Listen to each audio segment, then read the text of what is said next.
अरे की अनपढ़ के तू तो लगेलू एजेंसी, रह तू पढ़ल होई तेरा में वैकेंसी।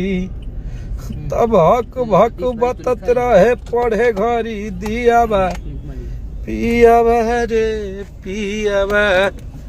आप लोग गर्दा कर देनी जा। और आप सबके कल हमनी के इवेंट रहे और इवेंट में आप लोग हर वीडियो देख ले रहनी जा। मेन चीज बा कि आदमी थकल रहा सुबह से अभी जगनी है जाता। आज हमारे भाई राजीव जी के इवेंट में हमनी के जाता नहीं जा। और आज जौन गाना कल रिलीज भई रहे कलम चबा गई, वो गाना के आप लोग इतना प्यार दे रहल बनी। अभी भी वो गाना धीरे होकर के नामे नहीं खेले, वही स्पीड से चलता जिसे काल चलत रहे आज चलता। और वो हर जगह वायरल कर देनी जा। आप लोग के भर भर के प्यार मिला था और ग्राउंड लेवल से बहुत तगड़ा आप लोग के रिस्पांस भैया ये हिट है तो हिट है तो हिट है। और आप सब ने बहुत आशीर्वाद दिया, बहुत प्यार दिया इस गाने को। और आप लोगों ने फिर से बता दिया कि कश्यप कहर, आपका कश्यप कहर जब हमारे हिट मशीन के साथ आएगा तो उसी रुतबे उसी लहजे में और उसी मिजाज में आएगा कि धूल उड़ जाई। कबो धूल उड़ल बा उड़ जाई। बहुत आप सब प्यार दे रहल बानी, आशीर्वाद। और ईगो घमंड ना ही आप सब पे हमनी के घमंड, आप अपना पब्लिक पे आप लोग के आशीर्वाद प्यार से ये गाना के आप सब बहुत आशीर्वाद प्यार दे रहल बानी जा।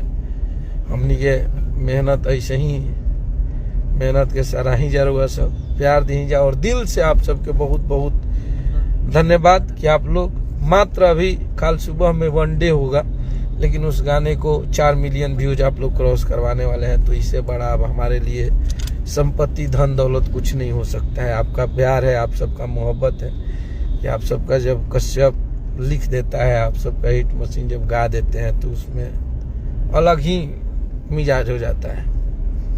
विक्रांत मेरा भाई कैसा है मेरा बच्चा?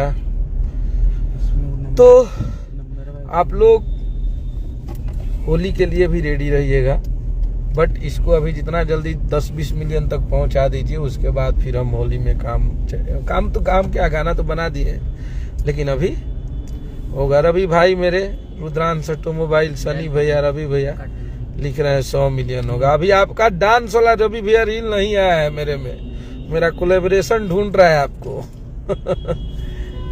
उसको लेके आइए। बस आइए आप लोग को एक बार गाना सुना दे। गाना सुनाना क्या है आप लोग तक पहले से